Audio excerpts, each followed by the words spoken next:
I never expected a message from my best friend's mother to leave me staring at my phone for almost 10 minutes, wondering whether I should answer.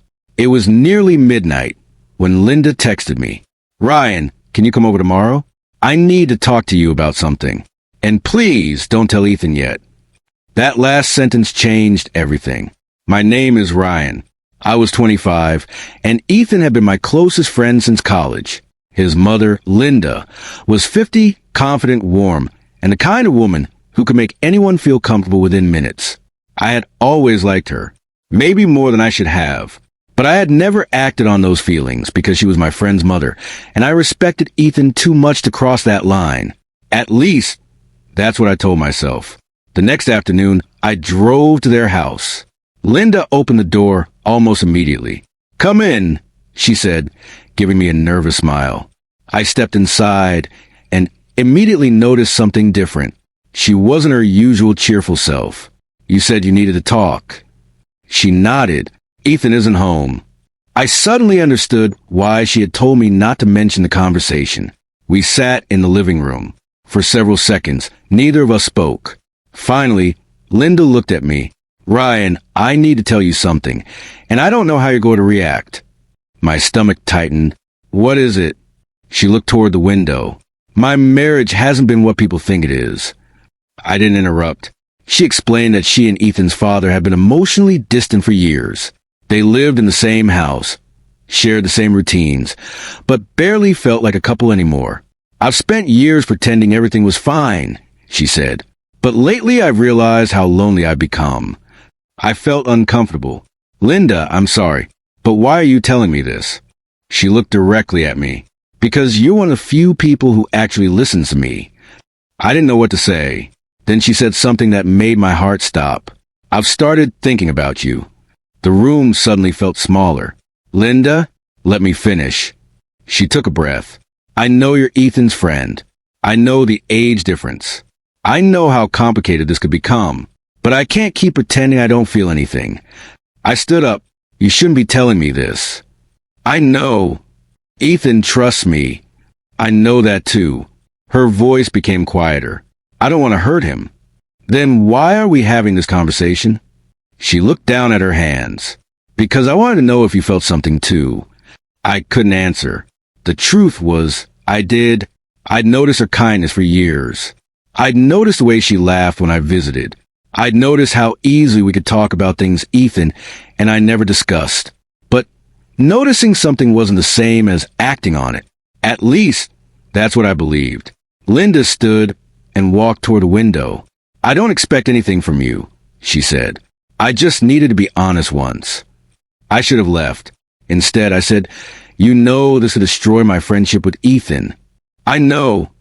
"And your family." "I know." She turned around. "Then maybe you should tell me to stop." I looked at her. For a moment, neither of us moved. Then I said the words I would later wish I had never said. "I don't want you to stop." Her expression changed. Not into excitement.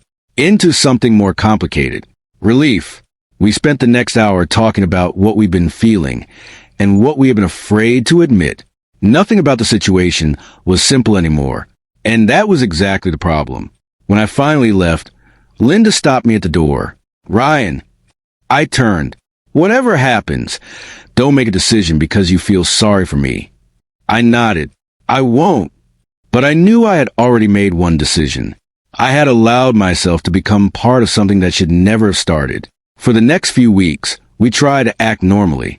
When Ethan invited me over, I laughed with him like nothing had changed. Linda would walk through the room, and sometimes our eyes would meet. Neither of us would say anything. But those silent moments became harder to ignore. Then one evening, Ethan told me something that made my blood run cold. "My mom seems happier lately." I forced a smile. "That's good." "Yeah," he said. "I think someone finally gave her a reason to smile." I looked away. He had no idea how close he was to the truth. Then he added something I wasn't prepared for.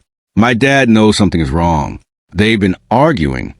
That was the moment I realized this wasn't just a private secret anymore. Our choices were affecting an entire family. That night, Linda called me. "I think we need to stop," she said. I was silent. I don't want anything caught in the middle, she continued. And I don't want to become someone I don't recognize. I asked her, is that what you really want? There was a long pause. Yes. Her voice sounded different, stronger. For the first time, she wasn't asking me to stay. She was asking both of us to face reality. We ended our secret relationship before it could become even more damaging. A few months later, Linda moved into a small apartment while she and her husband worked through their marriage. Ethan eventually learned that his parents had been having serious problems. He never learned everything that happened between his mother and me. And I still don't know whether that was a blessing or another kind of burden. As for Linda and me, we stopped seeing each other privately. There were no dramatic promises, no perfect ending. Just two people realizing that wanting something doesn't automatically make it right. Looking back, the hardest part wasn't admitting that I had feelings for my friend's mother. The hardest part was understanding how easily a secret can make you believe you're living one life, while everyone around you is living another. Sometimes temptation doesn't arrive looking dangerous. Sometimes it arrives as a conversation, a smile, a message late at night, and one decision you tell yourself you'll only make once. If you were in my position, would you have walked away the moment Linda confessed her feelings, or would you have stayed to hear what she wanted to say? Tell me what you would have done in the comments, and subscribe for more true-to-life confession stories.